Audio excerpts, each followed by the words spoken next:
Bom dia, gente. Uma ótima quarta-feira para vocês. Nós vamos iniciar, dar continuidade ao nosso capítulo 4 na página 54. Tá bom? Antes eu quero agradecer. Todo mundo mandou a atividade. Na semana passada eu dei uma parada porque tinha muita gente com aquela atividade atrasada, mas graças, né? Todo mundo já mandou a atividade. Tá certo? Então a gente vai continuar aqui na página 54. Nós estamos vendo no nosso capítulo a arte como representação.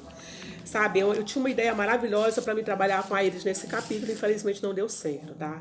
A Iris teve que sair, aí a gente está aqui dando aula online. Sabe, eu sei que deve ser difícil para vocês, como também não está sendo fácil. E ainda mais falar de teatro, gente, que teatro tem vida, teatro é uma coisa maravilhosa.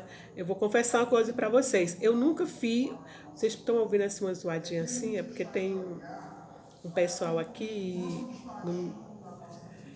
e vocês podem ouvir uma voz, uma segunda voz, tá? Mas eu tô tentando falar de uma altura que vocês que não dê para prejudicar, tá certo?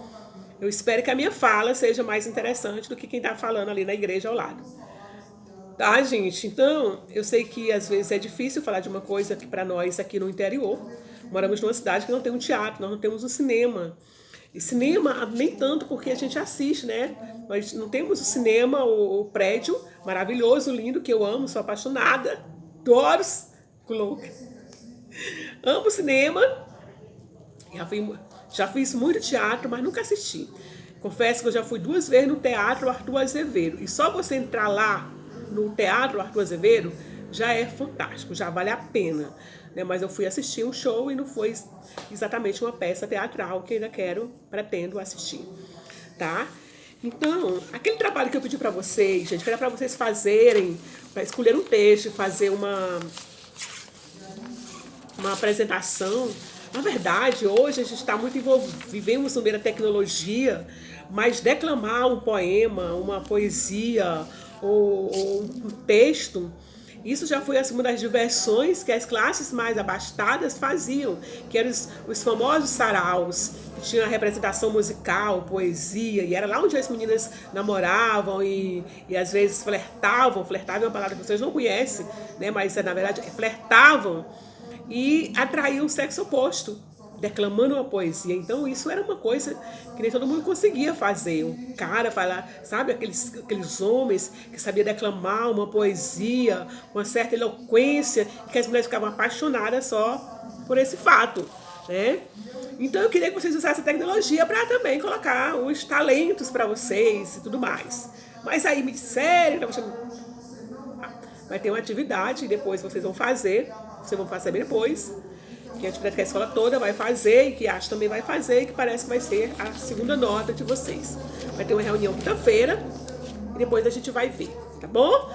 Então, eu vou passar aqui nesse capítulo, dar umas pinceladas e depois vou deixar também outro vídeo para vocês verem, mais um vídeo no YouTube que vai completar a minha fala, tá certo? Mas eu já falei na aula passada que diz assim, o teatro começou na Grécia Antiga.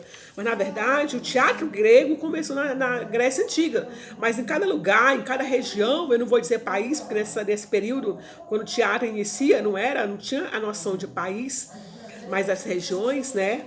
No Egito, por exemplo, e no Brasil, os índios no Brasil também, quando os portugueses chegaram, eles também já tinham as suas representações, seus rituais religiosos, né, as suas danças, que tudo era uma grande representação, um grande teatro, né, que eles faziam. E a gente viu lá como é que iniciou o teatro, a representação, lá em homenagem, que eles saíam, quando a gente viu o início do teatro, não tinha a divisão entre atores e público, era todo mundo que saía em adoração ao deus Dionísio, que era um deus da fertilidade, da uva e do vinho. A gente vê que ele é um deus bem safadinho, né? Fertilidade, uva, vinho, a gente já vê mais ou menos o que é que isso vai dar, tá certo? Então foi lá e quando começa a representação, quando um sacerdote, ele não vai dizer ao Deus, ele não vai homenagear o Deus, ele vai representar. Eu sou Dionísio, o Deus da uva e da fertilidade. E aí é que ele começa a representação, só trazendo um pouquinho de volta aquela aula passada que está aí na página 52, 53, tá certo? E o Tiago, agora a gente também não pode deixar de lado de falar como a Grécia deu sua contribuição enorme ao teatro no mundo, né, com as tragédias gregas, né, que é a tragédia que teve sua importância, porque era considerado o único representável como renovação do indivíduo, por meio da morte ou do sofrimento.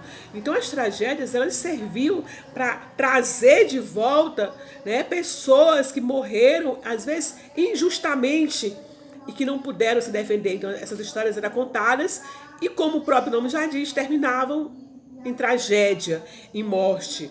Quem nunca ouviu falar em Romeu e Julieta, né, uma história belíssima, contadas na dramaturgia brasileira, nas novelas, né, todo lugar do mundo já representou a história de Romeu e Julieta. E também as comédias, que eram mais leves, né, que traziam uma história mais leves, mas também críticas e muito reflexiva, tá bom?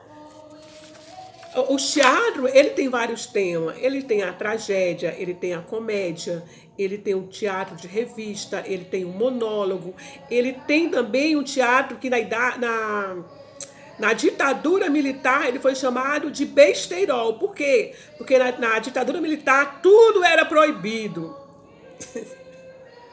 Tô competindo. Gente, isso pode ir para um programa de humor. Tudo era proibido, então eles começaram a criar o besterol, que nas entrelinhas também traziam suas críticas, né, à sociedade, à economia e à política da época, tá?